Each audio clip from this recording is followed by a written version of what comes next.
నమస్తే అనంత టీవీకి స్వాగతం. ఈరోజు మనతో ఉన్నారు ప్రముఖ రాజకీయ విశ్లేషకులు censor board member Vasireddy Sivanarayana గారు. ప్రస్తుతం ఆంధ్రప్రదేశ్లో జరుగుతున్న రాజకీయ పరిణామాల పట్ల ఆయనతో చర్చిద్దాం. నమస్తే అండి సార్. నమస్తే సార్, ఆంధ్రప్రదేశ్లో బీజేపీ పొత్తులో కాకుండా ఒంటరిగా పోరాటం చేయనున్నట్లు వార్తలు వస్తున్నాయి. దీన్ని మీరు ఎలా చూస్తారు? అది మంచి నిర్ణయం అండి, ఆలస్యంగా తీసుకున్నా కూడా.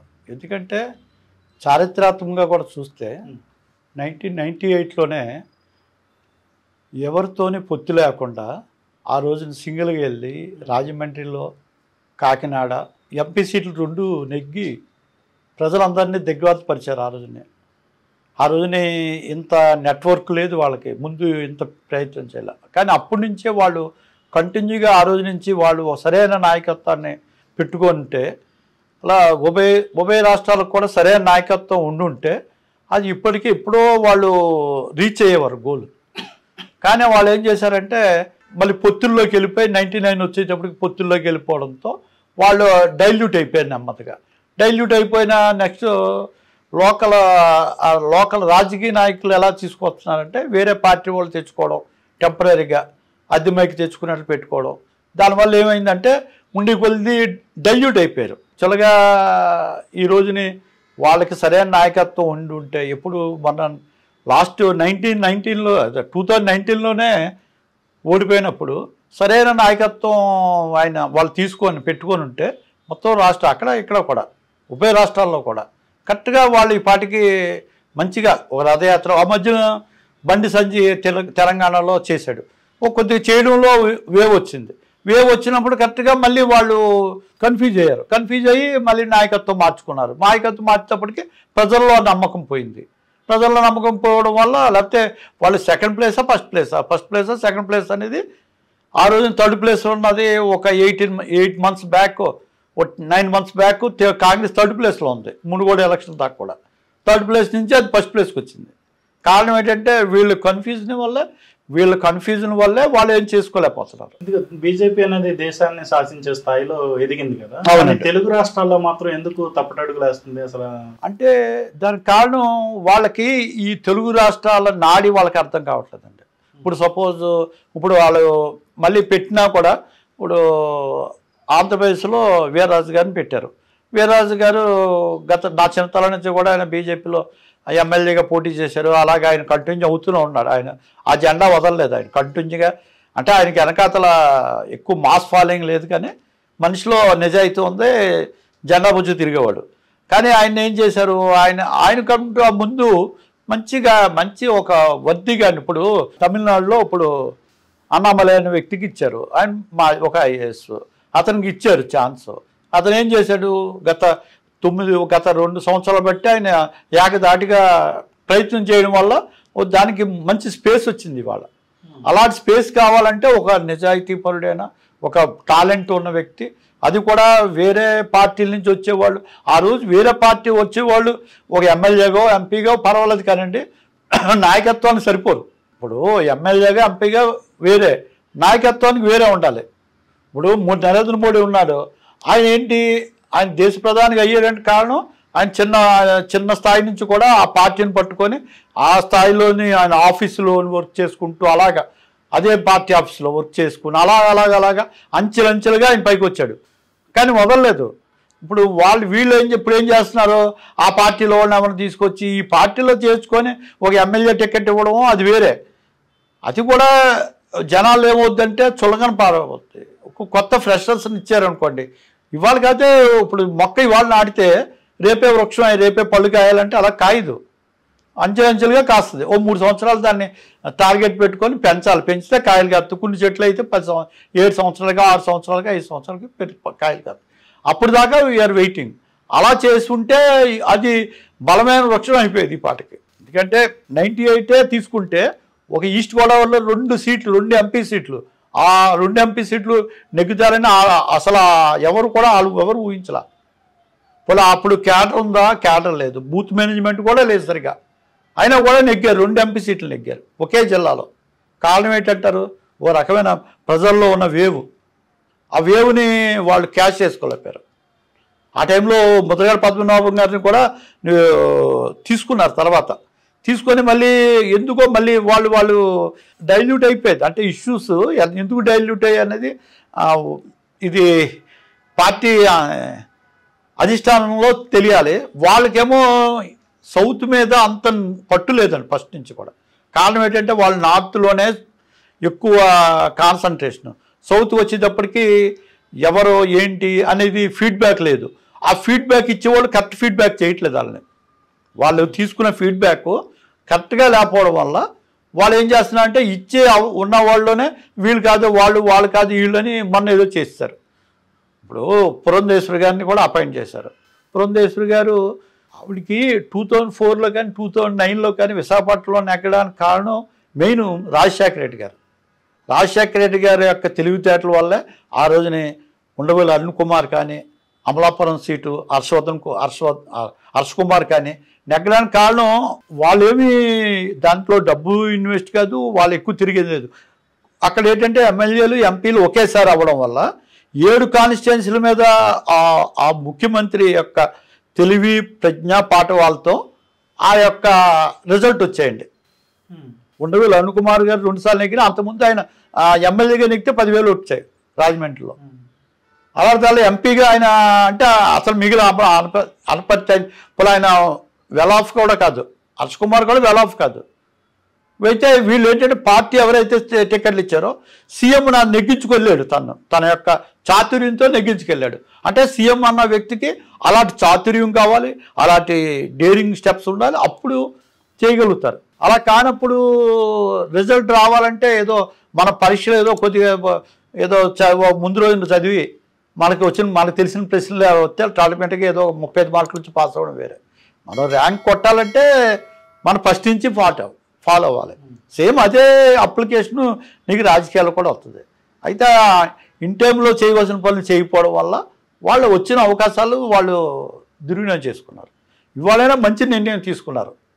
కారణం ఏంటంటే ఇవాళైనా మంచి నిర్ణయం తీసుకున్నారు కానీ మంచి ఫోర్స్గా ఉన్న నాయకత్వం లేదు. ఇప్పుడు ప్రాంతీయ పార్టీలు ఉన్నప్పుడు అన్నామలై ఎందుకు ఇదవుతున్నాడు? అక్కడ ప్రాంతీయ పార్టీలు స్టేట్ అంతా తిరగలుగుతున్నాయి. ఈ అన్నామలై అనే వ్యక్తి కూడా స్టేట్ అంతా తిరగలిగి ఆ యొక్క స్టాలిన్ అంత ఫోర్స్లో ఉన్న వ్యక్తిని కూడా ఒక షేక్ చేయగలిగాడు. కారణం ఏంటంటే అతను వాక్చాతుర్యంతో పాటు అతని మనసులో అతను చెప్పాలనుకుని చెప్తున్నాడు, చేయాలని కూడా చేస్తున్నాడు. ఇప్పుడు ఇక్కడ వ్యక్తులు అలా కాదు, ఇప్పుడు ఏదో రికమెండేషన్ క్యాండిడేట్ లాగా అవుతున్నారు. ఎందుకు చేస్తున్నారు వాళ్ళకి తెలియదు. ఎందుకంటే ఒక ఎంపీగా ఇవ్వండి ఓకే, ఎందుకంటే ఎంపీగా ఇచ్చినా ఎమ్మెల్యేగా ఇచ్చినా ఏమవుద్దంటే వేరే నాయకుడు వీళ్ళు నెగ్గిస్తాడు. ఇప్పుడు జగన్మోహన్ రెడ్డి అటు చంద్రబాబు నాయుడు ఉన్నారనుకోండి, వాళ్ళు నెగ్గించుకుంటారు. ఇప్పుడు జగన్మోహన్ రెడ్డి ఏంటి అక్కడ బాపట్లలోనే ఒక అతి సాధారణ వ్యక్తి, కార్పొరేట్ కూడా నిలబెట్టలేని వ్యక్తిని ఎంపీగా నిల్చోబెట్టి నెగ్గించారు. టీడీపీ, జనసేన, బీజేపీ 3 కలిసి పొత్తులో ఎలక్షన్కి వెళ్తాయని మొన్నటి వరకు అనుకున్నారు. అందులో భాగంగానే 57 సీట్లు ఇంకా ప్రకటించుకుంటా బీజేపీ పొత్తు కోసం అట్టే పెట్టారు. ఎక్కడ తేడా కొట్టిందంటారు? ఇక్కడ తేడా కొట్టిందంటే వీళ్ళు తమ ప్లాన్ని బీజేపీ వద్ది, బీజేపీని ఓన్లీ స్లీపింగ్ పార్ట్నర్గా వాడుకుంటూ మళ్ళీ కంటిన్యూ అవ్వాలనేది వీళ్ళ ఉద్దేశం. అంటే బీజేపీ ఇప్పటికీ ఇలా ఊరికే స్లీపింగ్ పార్ట్నర్ లాగా ఉండాలి, వాళ్ళకి ఒక 10 సీట్లు 5 సీట్లు ఇవ్వాలి, నెమ్మదిగా దాంట్లో కూడా అది నెమ్మదిగా అలాగా గ్రాడ్యువల్గా మళ్ళీ డైల్యూట్ అయిపోతుంది అని వీళ్ళ ఉద్దేశం. అయితే ఇప్పుడు ఎందుకో వాళ్ళు కూడా లాస్ట్ టైం అంటే మళ్ళీ ఎలా వెళ్ళారు 14లో, అంటే యాక్చువల్గా వాళ్ళు 14లో అసలు ఆ టైం వచ్చింది పవన్ కళ్యాణ్కి వచ్చిన అవకాశం. అది యాక్చువల్గా ఆయన తన పాయింట్ దాన్ని సద్వినియోగం చేసుకోకుండా ఆయన ఏంటంటే నేను బయట ఉంటాను, మీరు ఇద్దరు కలవండి, నేను కలుపుతాను అన్నట్లుగా ఆయన వెళ్ళడం వల్ల అది ఆయన మైనస్ అయ్యాడు. At the same time BJP minus అయింది. ఆ బీజేపీ అడావుడిగా ఒక టీడీపీ నుంచి వచ్చిన వాళ్ళకే కొంతమందిని ఇలాగ ఇచ్చి, లేకపోతే వాళ్ళ సింపథైజర్కి వీళ్ళు టికెట్లు ఇచ్చి నెగ్గించుకొని, నెగ్గిన 4గురిలో 2 టీడీపీ మనుషులు 2 వీళ్ళు. అది ఏంటంటే అలాగా శక్తిని పుంజుకోలే. ఇప్పుడు 98లో అంతకుముందు ఎవరో దానికి అక్కడ వృక్షం అయింది అనేది ఎలా తెలియదు ఎవరికి. అది ఎలా తెలిసిందంటే అలా వేవ్ మన ఆయనకి వాజ్పేయి గారి యొక్క దీంట్లో ఆ వేవ్లో జనాలు, గోదావరి జిల్లాలో జనాలు ఒక ఉవ్వెత్తున వేశారు అక్కడ. నర్సాపురంలో కూడా అలాగే మంచి ఊపు వచ్చిందండి. ఆ జిల్లాల్లో ఒక 5 సీట్లకి 3 సీట్లలో ప్రభావంతో నెగ్గే సీట్లు అయిపోయాయి.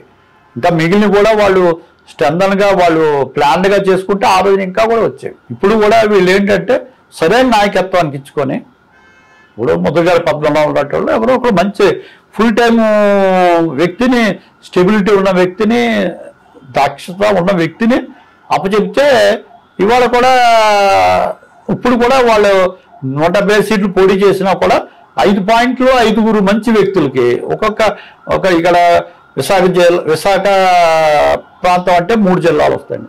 గోదావరి ప్రాంతం అంటే 2 జిల్లాలు వస్తాయి, ఉభయ గోదావరి. కృష్ణాకి జిల్లాలంటే గోదావరి కృష్ణా గుంటూరు వస్తాయి. తర్వాత నెల్లూరు అంటే ఒంగోలు నెల్లూరు ఒక టైపు. మళ్ళీ ఇక్కడ అనంతపురం కర్నూలు ఒక ప్రాంతం, కడప చిత్తూరు ఒక ప్రాంతం. వీటికి సరైన అక్కడక్కడ సరైన నాయకత్వాలు చూసుకొని ఈ పిల్లర్స్ పూల్ చేసుకుంటే వెళ్తే నెక్స్ట్ టైం కన్నా ఇప్పుడు సింగిల్గా వెళ్ళారనుకోండి, ఎంత సింగిల్గా వెళ్తే కూడా ఎప్పుడైనా కరెక్ట్ నాయకత్వానికి ఇస్తే టోటల్గా అది 1% కాదండి 10% పైన ఓట్లు వస్తాయి. అంటే ఇప్పుడు పురంధేశ్వరి గారు అధ్యక్షులుగా ఉన్నారు, పార్టీ అధ్యక్షులు, ఆమె కరెక్ట్ కాదని మీ ఉద్దేశం ఉంటారు? ఇప్పుడు మనం అలాగంటే ఆవిడ వ్యక్తిగతంగా కించపరిచినట్లు అంతే.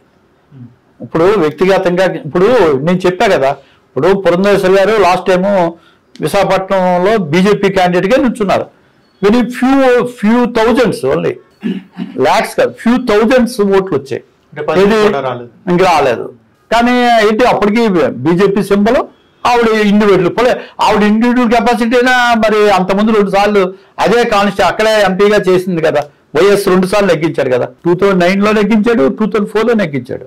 మరి నెగ్గించినప్పుడు ఆ యొక్క రేపతోనైనా ఆవిడ సెల్ఫ్ ఓట్లైనా వస్తాయి కదా. ఇప్పుడు అక్కడ ఏం జరిగిందంటే కన్నా లక్ష్మీనారాయణ గారికి ఇచ్చారు, ఆయనకి ఎంపీగా పోటీ చేస్తే ఆయనకి ఎన్ని వచ్చాయి చూశారు కదా.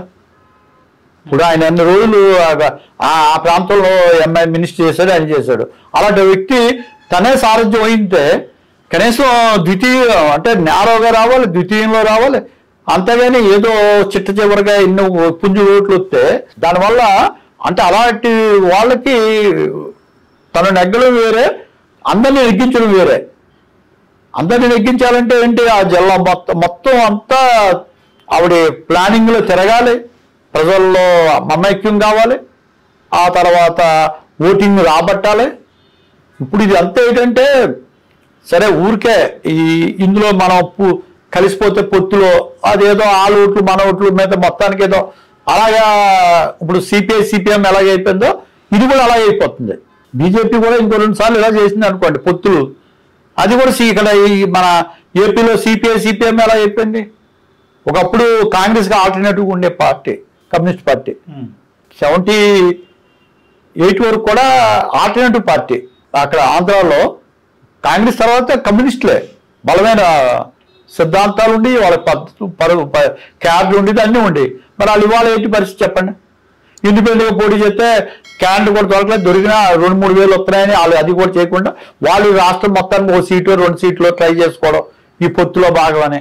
ఈ మొత్తం రాష్ట్రం మొత్తం మీద ఈ సిపిఐ అభిమానులు వాళ్ళకి ఏమిటైతే మనకి ప్లస్ అవుద్ది, మనకి ఇక్కడ ప్లస్ ఆల్ ఓట్లతో మన ఇక్కడ అవ్వాలని ఈ టైప్ స్ట్రాటజీతో వెళ్ళేవాళ్ళు వాళ్ళు నాయకత్వాన్ని పనికిరారండి. వాళ్ళు మేము చేయాలనుకున్న వాళ్ళు నడిపించాలి, మొత్తం సిస్టాన్ని నడిపించే వాళ్ళు కావాలి, ధైర్యంగా ఉండేవాళ్ళు కావాలి. ఏదో మీకు కొద్దిగా పాత్ర యాక్ట్ చేసి సినిమాలో నేనే హీరో అంటే అలా కూర్చుంది. సినిమాలో హీరో అంటే లాంగ్ డ్రైవ్ చేయగలగాలి, సినిమా మొత్తానికి దాన్ని డ్రైవ్ చేసుకెళ్ళాలి. ముఖ్యంగా ఆంధ్రప్రదేశ్లో టీడీపీ వ్యూహాత్మకంగా చేసిన లాబింగ్ వల్ల బీజేపీ పార్టీ ఎదగలేకపోయింది అనేది తరచుగా అనిపిస్తూ ఉంటుంది. ఎందుకు ఇప్పటికి కూడా బీజేపీ పార్టీ దాని నుంచి బయటపడలేకపోతుంది? కారణం ఏంటంటే అండి, సెంట్రల్లో ఉన్న వ్యక్తులకి వాళ్ళు మొత్తం దేశం నడపడంలో ఉన్న ఇది ఒక తెలుగు రాష్ట్రాల మీద వాళ్ళు కేంద్రీకరించలేకపోతున్నారు. ఇక్కడ కేంద్రీకరించలేక ఉన్న వాళ్ళు ఎవరో ఒకరిద్దరికి ఈ నాయకత్వ బాధ్యతలు అప్పచెప్పడం. వాళ్ళు ఎంతసేపు వాళ్ళు ఇప్పుడు ఉన్న ఏంటంటే వాళ్ళ ప్రాంతానికే పరిమితమైన నాయకులు, వాళ్ళు ఒక కాన్స్టిట్యున్సీ పరిమితమైన నాయకులకి రాష్ట్రం మొత్తం అప్పచెప్తే అది పునర్నిర్మించాలి కదా, కింద స్థాయి నుంచి పై దాకా తీసుకురావాలంటే దానికి ఫుల్ టైము హార్డ్ వర్క్ ఒక ఫ్యూ ఇయర్స్ అంటే కనీసం 5 years ఒక వ్యక్తి గట్టిగా చేస్తే ఒక స్టేజ్కి వస్తుందండి. అలా చేసే వ్యక్తులు ఇప్పుడు దాకా దానికి లేకపోవడంతోనే అది గోల్ రీచ్ అవ్వలేకపోతుంది. అలాంటి వ్యక్తులు వచ్చినా కూడా టీడీపీ తన లాబింగ్ ద్వారా వాళ్ళని తొలగించి వాళ్ళకు అనుకూలమైన వ్యక్తులను పెట్టుకుంటున్నారు అనేది అర్థమవుతుంది. అది ఫస్ట్ నుంచి ఉన్నది. అది 98 జాతీయ స్థాయిలో ఉన్న పార్టీ ఇట్లా ఒక ప్రాంతీయ పార్టీ లాబింగ్ ఎందుకు తొలగుతుంది అంటారు? అంటే అదే చెప్పా కదండి, వాళ్ళకేమో ఫుల్ గా దీని మీద కాన్సన్ట్రేషన్ లేదు. ఒక స్టేట్ మీద తెలుగు రాష్ట్రాల మీద వాళ్ళకి ముందు నుంచి కూడా ఒక కాన్సన్ట్రేషన్ లేదు. వాళ్ళు ఏంటంటే ఇక్కడ ఉన్న వ్యక్తుల్లోనే ఉన్న వ్యక్తులు ఒకరిద్దరికి అప్పచెప్తున్నారు. వాళ్ళు ఎంతవరకు అక్కడ ఢిల్లీలో ఉండే ఇప్పుడు కారు తెక్కకుండా వ్యవసాయం చేద్దాం అనుకున్న వాళ్ళు ఎలా ఉంటుందో అలా ఉంటుంది. ఒక విషయం వ్యవసాయం చేసేవాళ్ళు పొలంలో దిగి పొలం చూసుకొని దిగినప్పుడు అది కరెక్టే వ్యవసాయం అవుతుంది. అలా కాకుండా కారులో కూడా వ్యవసాయం చేయొచ్చు, అది కార్పొరేట్ వ్యవసాయం. ఆ ప్రకారంగా జరుగుతుంది ఇక్కడ. ఇప్పుడు వాళ్ళు ఎక్కడ ఉంటారు, ఇక్కడ ఏదో స్టేట్మెంట్ పంపుతారు, వాళ్ళు వింటారు, ఓహో సరే అలా కాదండి ఇలా కాదండి అలాగే. ఈ లోకల్ ఏదైనా ఫ్లూక్ వర్షం అంటే మనకి అనుకోకుండా వర్షాలు వస్తాయి, అలాగా అనుకోకుండా 4 సీట్లు వస్తాయి, అది ఓకే మనకు వచ్చిందా లేదా అనుకుంటున్నారు, అది కంటిన్యూ అవుతుంది. కానీ వాళ్ళ బలాన్ని వాళ్ళు పూర్తిగా ప్రదర్శిస్తే ఆటోమేటిక్గా వాళ్ళు రీచ్ అయిపోయారు. కనీసం 10-20% ఓట్లకి ఈజీగా రీచ్ అయ్యేవారు. వాళ్ళు ఎప్పుడో రీచ్ అయ్యేవారు. ఇప్పుడు 30-40% మధ్యలో ఉండేవాళ్ళు వాళ్ళు. కానీ వాళ్ళు ఎంతసేపు ఇప్పుడు ఇవాళ టెంపరీగా ఆలోచించుకొని వెళ్తున్నారు ఎదరికి. టెంపరీగా ఆలోచించుకొని ఎదరికి వెళ్ళడం వల్ల ఆ టెంపరీ సీట్లు దొరుకుతున్నాయి. ఇప్పుడైనా వాళ్ళు మంచి నిర్ణయం తీసుకున్నారు. వాళ్ళు మంచి నిర్ణయం తీసుకోవడం వల్ల వాళ్ళు ఫైట్ చేశారు అనుకోండి, ఫైట్ చేస్తే ఫైట్ చేస్తారు. ఇప్పుడు ఎవరు 175 మంది ఎమ్మెల్యేలకి టికెట్ ఇస్తారు, 25 మంది ఎంపీలు టికెట్ ఇస్తారు. వాళ్ళు ఈ 175ని 25ని వాళ్ళు కాపాడుకుంటున్నారు అనుకోండి. ఇప్పుడు ఎలక్షన్ అయిపోయిన తర్వాత వాళ్ళు ఎన్ని సీట్లు వచ్చాయి, ఎన్ని ఓట్లు వచ్చాయి అనేది పక్కన పెట్టి వీళ్ళని కాపాడుకోగలిగితే నెక్స్ట్ ఎలక్షన్ వచ్చేప్పటికి వీళ్ళు అప్పుడు దాకా వీళ్ళు కాపాడుకోవాలి గవర్నమెంట్. ఎందుకంటే ఢిల్లీలోనే వాళ్ళు ఉంటారు కాబట్టి. ఇది అధికారంలో కూడా ఢిల్లీలో బీజేపీ అధికారంలో రాబోతుంది. ఢిల్లీలో వచ్చినప్పుడు వీళ్ళు కాపాడుకోగలిగితే వీళ్ళందరికీ మంచి నామినేటెడ్ పోస్ట్ ఢిల్లీలో ప్రొవైడ్ చేస్తే వాళ్ళు కంటిన్యూ లాగా ఉంటారు. స్టేట్లో తిరుగుతూ ఉంటారు, కాన్స్టిట్యూన్సీలో తిరుగుతూ ఉంటారు, క్యాడర్ డెవలప్ చేసుకుంటూ వెళ్తారు. నెక్స్ట్ ఏమో బెటర్ లక్. అప్పుడు ఏమో మేబీ సెకండ్ ప్లేస్ రావచ్చు, నెక్స్ట్ ఏమో నెక్స్ట్ టైం ఫస్ట్ ప్లేస్కి వెళ్ళొచ్చు. అందుకని ఆ యొక్క సంకల్ప బలంతో వెళ్ళాలి. సంకల్ప బలం లేకుండా వెళ్తే ఇంకా అప్పుడు ఏంటంటే ఎవరో వస్తారు, వాళ్ళు సాయం చేస్తారని వెనక చూసుకుంటూ వెళ్తే ఇద్దరు ఎలా చేయగలుగుతారు? ఎదుర యుద్ధంలో అక్కడ ఆరితేలిన వ్యక్తులు యుద్ధంలో ఉన్నారు. వీళ్ళు ఎదురు వెళ్ళేటప్పుడు ఎంతసేపు వాళ్ళ వెనకాల సిపాయిల్లా ఉండాలంటే జీవితాంతం సిపాయిల్లాగా ఉండాలి. ఇప్పుడు జీవితాంతం సిపాయిల్లా ఉండాలి, కొన్ని రోజులకి అంతే సిపాయిల్లాగా ఉంటారు. బీజేపీ ఒంటరిగా బరిలోకి దిగడం వల్ల టీడీపీ, జనసేన, వైసీపీ ఏ పార్టీకి లాభం జరగనుంది, ఏ పార్టీకి నష్టం జరగనుంది? ఏ పార్టీకి లాభం జరగనుంది, ఏ పార్టీకి నష్టం జరగనుంది అనేది ఏంటంటే అసలు బీజేపీ చేసే ఎఫర్ట్స్ని బట్టి ఉంటుందండి. అది బీజేపీ చేసే ఎఫర్ట్స్ని బట్టి అప్పుడు ఇప్పుడు ఇద్దరు పోటీ చేసినప్పుడు ఒకలా ఉంటుంది, నలుగురు పోటీ చేసేటప్పుడు నలుగురు వ్యక్తులు ఉంటారు. మళ్ళీ వేరే వేరే పార్టీలే కాదు, వ్యక్తులు కూడా ఉంటారు. ఆ వ్యక్తిని బట్టి కూడా ఆ పార్టీ వ్యక్తి ఆ యొక్క కాంబినేషన్లో ఆ ఎదరికి వెళ్ళిన దాన్ని బట్టి ఆ ఓట్ల చీలిక వస్తుంది. ఆ ఓట్ల చీలికని బట్టి అప్పుడు ఏ పార్టీ నుంచి వాళ్ళు మైనస్ చేస్తున్నారు, ఏ పార్టీకి మైనస్ చేయట్లేదు అనే దాన్ని బట్టి నెక్స్ట్ మారుతూ ఉంటుంది ఈక్వేషన్స్. దీనికి వేరే అప్పుడు మళ్ళీ ఆ క్యాండిడేట్ని బట్టి, ఆ క్యాండిడేట్ యొక్క లోకల్ బలాన్ని బట్టి, సపోజ్ ఆ క్యాండిడేట్ బలాన్ని బట్టి సపోజ్ బుచ్చి చౌదరి గారికి టికెట్ ఇవ్వలేదు. ఆయన క్యాండిడేట్గా ఆయన రాజమండ్రిలో ఆయన ఒక బాగా చాలా కాలం బట్టి అక్కడే ఆయన 83 నుంచి కూడా పోటీ చేస్తున్న వ్యక్తికి ఆ కాన్స్టిట్యున్సీలో ప్రతి ఒక్క వార్డులో కూడా ఏంటి బల ఏంటి తెలుసు ఆయనకి. ఇప్పుడు ఆయన వ్యక్తే సపోజ్ బీజేపీ తరఫున పోటీ చేశాడు అనుకోండి, దెర్ ఈజ్ ఏ ఛాన్సెస్. లేకపోతే ఇప్పుడు మొన్న ఈయన ఎన్నాళ్ళు బట్టి ప్రజారాజ్యం ఈయన జన సైనికులతో కలిసి పనిచేస్తున్న కందులు దుర్గేష్ రూరల్లో ఇప్పుడు ఆయన చాలా కాలం బట్టి లాస్ట్ 10 years బట్టి ఆయన వైసీపీలోకి వెళ్లకుండా అక్కడ వైసీపీ బలంగానే ఉన్నా కూడా ఈయన ఇదే పార్టీ వెనకాల తిరుగుతూ కంటిన్యూ అయ్యి వెళ్ళాడు. ఇప్పుడు అతను ఏంటంటే ఇదే చాలామంది అక్కడక్కడ కార్యకర్తలు ఆయనకు ఇప్పుడు ఇది ఉన్నది. ఇప్పుడు బీజేపీ తరఫున పోటీ చేశాడు అనుకోండి. ఆయన బీజేపీ తరఫున పోటీ చేస్తే డెఫినెట్గా ఆయన నెగ్గే క్యాండిడేటే. ఎందుకంటే అక్కడ 4 ఉంటారు. 4 ఉంటే ఈ కందుల దుర్గేష్ గారు ఆటోమేటిక్గా ఓ 35% 40% మధ్యన వచ్చాయనుకోండి. 4 మీద 30% 35% వస్తే వీళ్ళు అంటే వీళ్ళు 33 31 వచ్చింది అనుకో, మిగిలిన వాళ్ళకి ఆటోమేటిక్గా ఆయనే నెగ్గుతాడు. అంటే అక్కడ పరిణామం ఆయన తగ్గొచ్చు, లేకపోతే ఫస్ట్ ప్లేస్ 3rd ప్లేస్ పోవచ్చు, ఈయన 2nd ప్లేస్ రావచ్చు. అంటే వ్యక్తిని బట్టి కూడా మారుతుంది, అది ఈక్వేషన్స్ బట్టి మారుతుంది. టీడీపీ జనసేన పొత్తు బీజేపీతో లేకపోవడం వల్ల ఆ ఓట్లన్నీ వాళ్ళే కోల్పోయే అవకాశం ఉంటుంది కదా టీడీపీ జనసేన అనేది. అసలు అలాగే ఉంటుందని ఏమీ లేదండి. వ్యక్తుల యొక్క ఇప్పుడు బీజేపీకి ఉంది, ఇప్పుడు బీజేపీ సరైన వ్యక్తిని నించోబెడితే ఆ బీజేపీ అక్కడ మోడీ ఆ వేవు అవన్నీ పనిచేస్తాయి. అలాగే ఇంతకుముందు కూడా వాజ్పేయి టైంలో 98లో కూడా అలాగే పనిచేసింది. 99లో వాళ్ళు ఆ వేవు అక్కడ బీజేపీ అక్కడ అధికారంలో ఉంది, అది వేవ్ అక్కడ అదే వస్తుంది అంటే యువతరం వాళ్ళు ఏం చేస్తారంటే కొత్త తరం ఓటర్లంతా కూడా ఆ వేవ్ని ఫాలో అవుతుంటారు. ఆ వేవ్ ఎంత ఉన్నదో దాన్ని బట్టి ఈ యొక్క డివిజన్ అవుతుంది. అందుకని ఆ డిసైడ్ చేయడానికి చెప్పాను కదండి, టైము ఆ యొక్క ఆ క్యాండిడేట్స్ దీన్ని బట్టి ఉంటుంది. ఈసారి నాకు తెలిసి బీజేపీ చాలా బలంగా, ఎందుకంటే బీజేపీలో ఉన్నది ఏంటంటే బయటికి తిరిగే కార్యకర్తలు కాకుండా నాకు తెలిసి బాగా నాకు అనుభవం ఉంది వాళ్ళతో. వాళ్ళు ఏంటంటే బాగా ఏ స్వార్థం లేకుండా చేసే వ్యక్తులు బీజేపీకి అండండి. అది యూపీలో కానీ ఎంపీలో కానీ ఢిల్లీలో కానీ ప్రతి చోట అది ప్లస్ పాయింట్ వాళ్ళకి. కర్ణాటకలో కానీ అలాగా వాళ్ళు ఆ వేవ్లో అలా తీసుకొచ్చారు. ఇక్కడ సౌత్కి వచ్చేప్పటికి గ్యాప్ వచ్చింది వాళ్ళకి. ఢిల్లీ నుంచి ఇక్కడ దాకా రాలేక అక్కడ దాకా ఆగిపోతుంది. ఇక్కడ సరైనగా ఇక్కడి నుంచి తీసుకెళ్లే నాయకుడు లేరు. ఇక్కడ నాయకుడు ఉంటే అది వేరే ఉండేది వాళ్ళకి. ఇక్కడ నాయకత్వం లేదు, సరైన నాయకత్వం లేకపోవడం వల్ల వాళ్ళు క్యాష్ చేసుకోలేకపోతున్నారు. అంతేకాని వాళ్ళు పార్టీ మీద ద్వేషంతో కాదండి ఇక్కడ అంతా.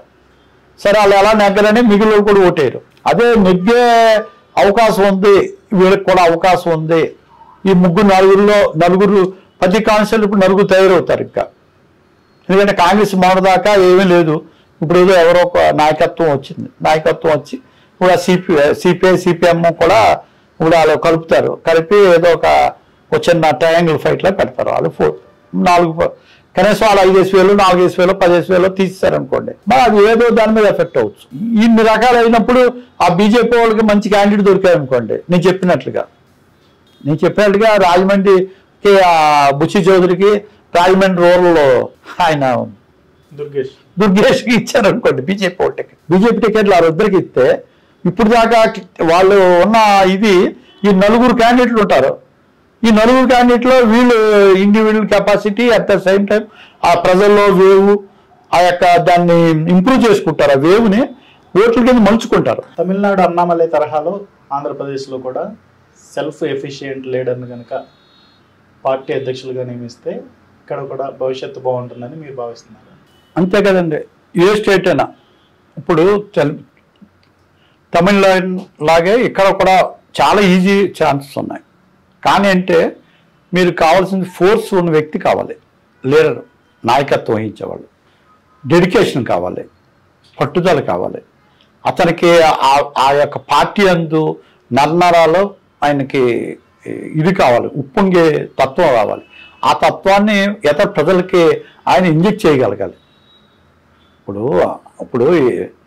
జగన్మోహన్ రెడ్డి కూడా ఎలాగయ్యారు ఆయన నాయకుడిగా? తండ్రి చనిపోయిన తర్వాత ఏదో ఆ కసితోని ఆ యొక్క దీంతో పట్టుదలతోని ఎంత ఇచ్చేసినా ఆయన ముందుకెళ్ళగలిగాడు.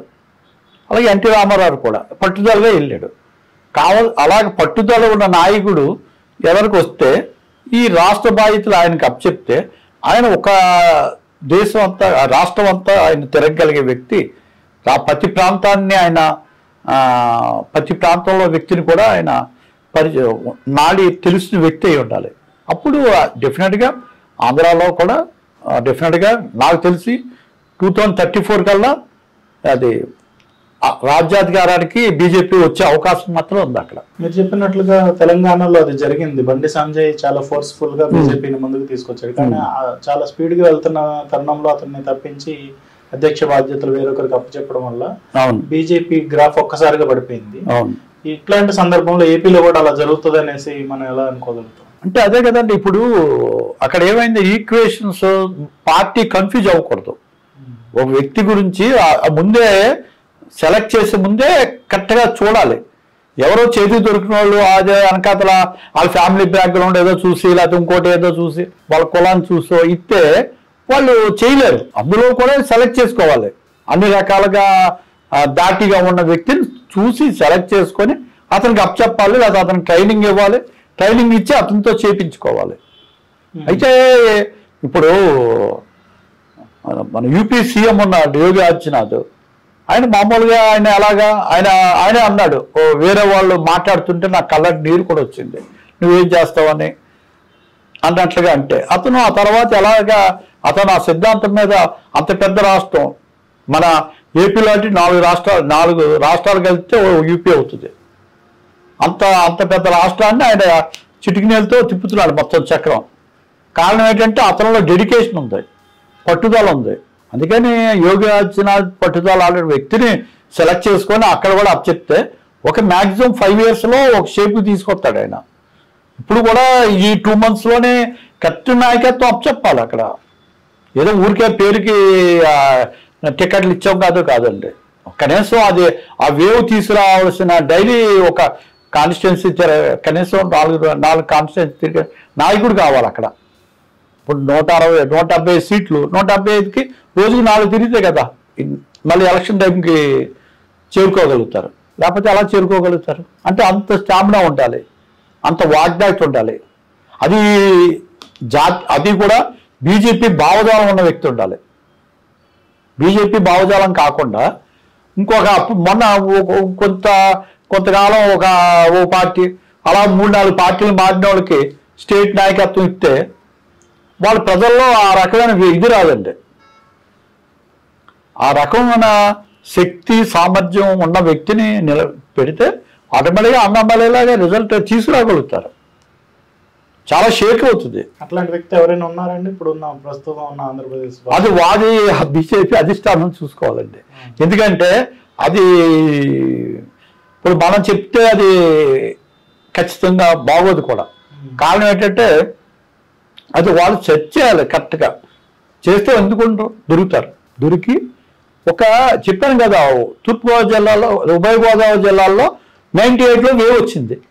ఎలా వచ్చింది? అది 97లో లేదు. 98 ఎలక్షన్ డిక్లేర్ చేసినప్పుడు ఎవరికి ఏం తెలీదు, క్యాండిడేట్లు అప్లై చేశారంతే. వేవ్ వచ్చింది, రిజల్ట్ వచ్చాయి, ఆశ్చర్యకరమైన రీతిలో ఫలితాలు వచ్చాయి. అందుకని ఆ ఇప్పుడు వేవ్ ఉంది, అక్కడ నార్త్లో ఉంది, పాజిటివ్ థింకింగ్ ఉంది. మోడీయే నెక్స్ట్ ప్రైమ్ మినిస్టర్ అనేది దేశ సర్వేలు కాదు, ప్రపంచ సర్వేలు కూడా మోడీయే నాయకత్వం వహిస్తారనేది వాళ్ళు అందరూ నమ్ముతున్నారు, భయపడుతున్నారు. ఇవాళ దేశం గర్వించదగ్గ స్థాయిలో ఉందంటే మోడీ గారు. అంటే ఇక్కడ అంటే మీరేమనుకుంటారంటే ఇక్కడ మతపరమైన విషయాలు కాదు, దేశపరమైన విషయాలు చూడాలి. ప్రతి వాళ్ళు దేశం గురించి ఫస్ట్ కన్న తల్లి, తర్వాత మా పుట్టిన దేశం, దాని గురించి ఎప్పుడైతే ఆలోచిస్తారో ఆ వ్యక్తే మంచి వ్యక్తి అవుతారు. మంచి వ్యక్తి అవ్వాలంటే ఈ 2 ఉండాలి. ఈ 2 క్వాలిటీస్ లేని వ్యక్తి వాడు 1,00,000 కోట్లు ఉన్నా కూడా అది ఎందుకు పనికిరాని వ్యక్తి కింద లెక్క. అలాంటి క్వాలిటీస్ ఆయనలో ఉన్నాయి కాబట్టి ఆయన ఆ స్టేజ్కి వెళ్ళాడు. ఇప్పుడు మనం విదేశాల నుంచి ఆయుధాలు దిగుమతి చేసుకునే స్థాయి నుంచి ఇవాళ విదేశాలకే కొంచెం ఆయుధాలు ఎగుమతి చేసే స్థాయికి వెళ్ళాం గత 10 yearsలో. మళ్ళీ ఇంతకుముందు యూరప్ అంటే ఇంగ్లాండ్ అంటే ఇంత దేశం ఉంటుంది, ఇంత ఫ్రాన్స్ అంటే దానికి వెళ్ళాలంటే మనం అక్కడికి వెళ్ళాలి, వాళ్ళు మనం రిసీవ్ చేసుకోవడం సరిగ్గా చేసుకునేవారు కాదు, ఏదో వాళ్ళు అడుక్కునే వాళ్ళకి ఇంతకుముందు మాట్లాడుకునే వాళ్ళు. ఆయుధాలు అమ్మాలంటే కూడా వాళ్ళు మనకి అతి ఎక్కువ రేటుకి అమ్మేవారు. లేదా మనకేదో ఈ ఆయుధాలు తక్కువ రకం ఆయుధాలు ఇస్తాం, లేకపోతే సెకండ్ గ్రేడ్ ఆయుధాలు ఇస్తాం, ఫస్ట్ గ్రేడ్ ఆయుధాలు ఇవ్వం, ఇలాంటి వ్యవహారం నడిచేది. ఇవాళ అలాంటిది లేదు. కారణం ఏంటంటే వాళ్ళు ఇవ్వనంటే మనమే తయారు చేసేసుకుంటున్నాం. మనమే తయారు చేసి ఫిలిప్పీన్స్ లాంటి చిన్న దేశాలు మనమే అమ్ముతున్నాం. అంటే అది మన నాయకత్వ లక్షణాలు. దానివల్ల గొప్పదనం వల్ల ఇవాళ ఒక క్రెడిబిలిటీ పెరిగింది కాబట్టే జనాలు ఓట్లు వేస్తున్నారు. అలా కాకుండా క్రెడిబిలిటీ కాకుండా ఏదో చూడండి, ఆ దేవగౌడ చూడండి, చాలా దరిద్రమైన టైం అది మన దేశానికి, చాలా దరిద్రమైన టైం. రాజీవ్ గాంధీ గారు చనిపోయారు, సరే నాయకత్వాలు లేవు. వాళ్ళంతా ఏంటంటే టెంపరీగా 5-10 మంది ఉన్న ఎంపీలు ఉన్నవాళ్ళు కూడా ప్రైమ్ మినిస్టర్ క్యాండిడేట్కి వాళ్ళు చెప్పు చేతుల్లో పెట్టుకోవడానికి మిగిలిన బ్యాక్ డ్రాప్లో ఉండి నువ్వు కాదు నువ్వు అని పెట్టేవారు.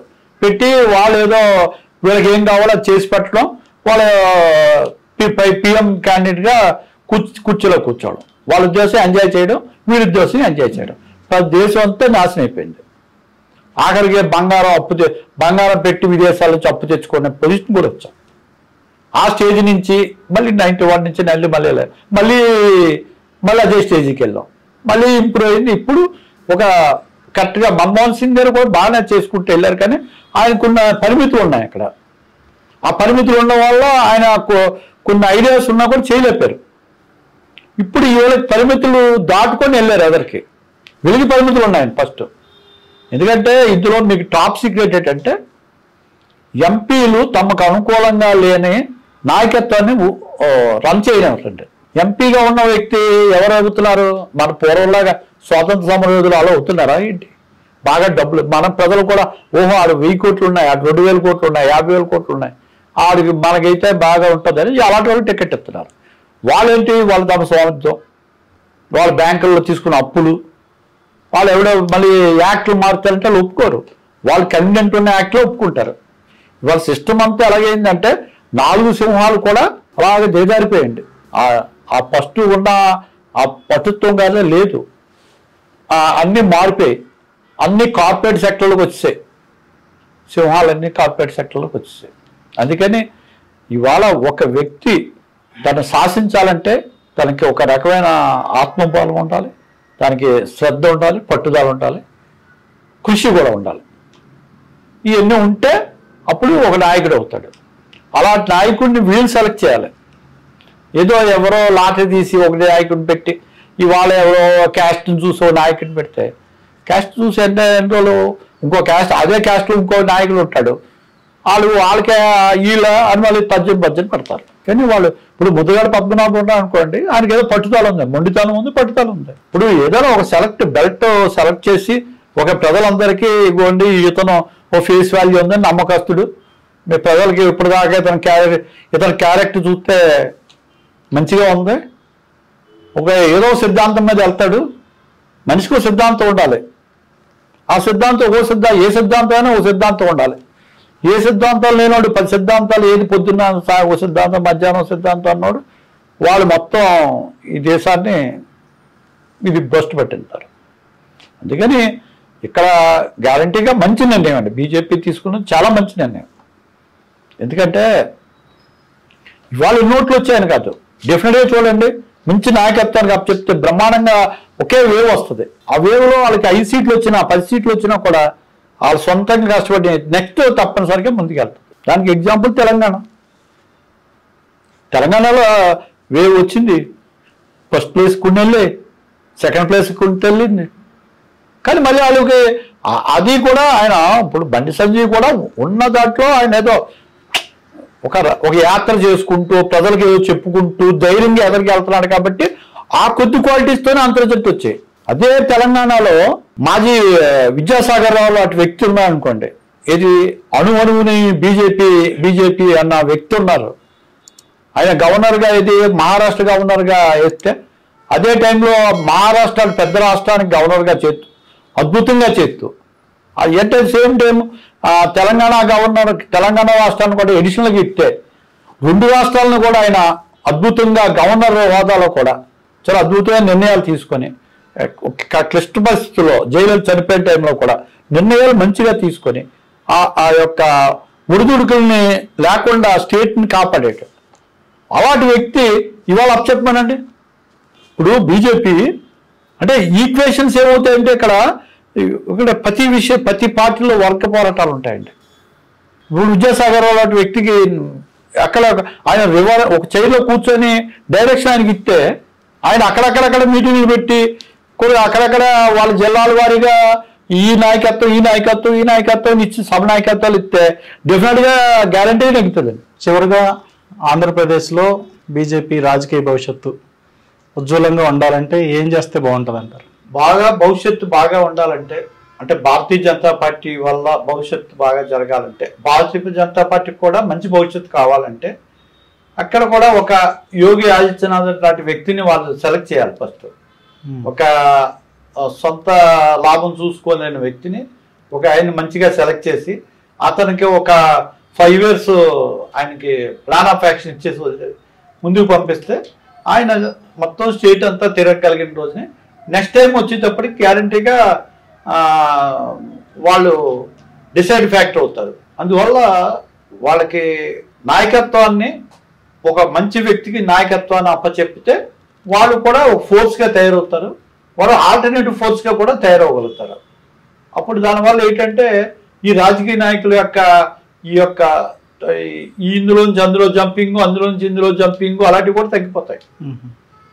ఎందుకంటే ఇప్పుడు నాయకుడు ప్రతి నాయకుడు పవర్ఫుల్గా ఉన్నప్పుడు అంటే ఏకవ్యక్తే సాధించడం చేసినప్పుడు అటువైపు ఏకవ్యక్తే ఫైట్ చేసినప్పుడు ఇటువైపు ఏకవ్యక్తే ఫైట్ చేస్తే దానికి ఒక కరెక్ట్ ముందుకు ఆల్టర్నేటివ్ సిస్టమ్ వస్తుంది.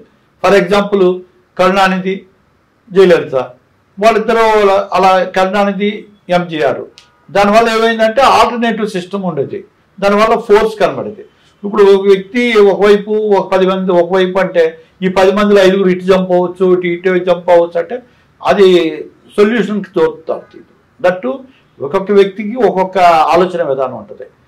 ఆయన జాతీయంగా ఆలోచించవచ్చు, ఆయన వీధిలో గల్లీ ఏర్పాట్లు చూసుకోవచ్చు. గల్లీ నాయకుడికి, జాతీయ నాయకుడికి, అంతర్జాతీయ నాయకుడికి ఆలోచన విధానంలో తేడా ఉంటుంది. అందుకని ఆ తేడాని చూసుకొని మంచి జాతీయ నాయకుడు లాంటి వ్యక్తికి వాళ్ళు అప్పచెప్తే సరైన పోటీ ఉంటుంది, భవిష్యత్తు కూడా బాగుంటుంది. ఇదండి ఆంధ్రప్రదేశ్లో బీజేపీ ఒంటరిగా బరిలో దిగడంపై ప్రముఖ రాజకీయ విశ్లేషకులు వాసిరెడ్డి శివనారాయణ గారి విశ్లేషణ. మరో సబ్జెక్ట్లో మళ్ళీ కలుద్దాం. నమస్తే.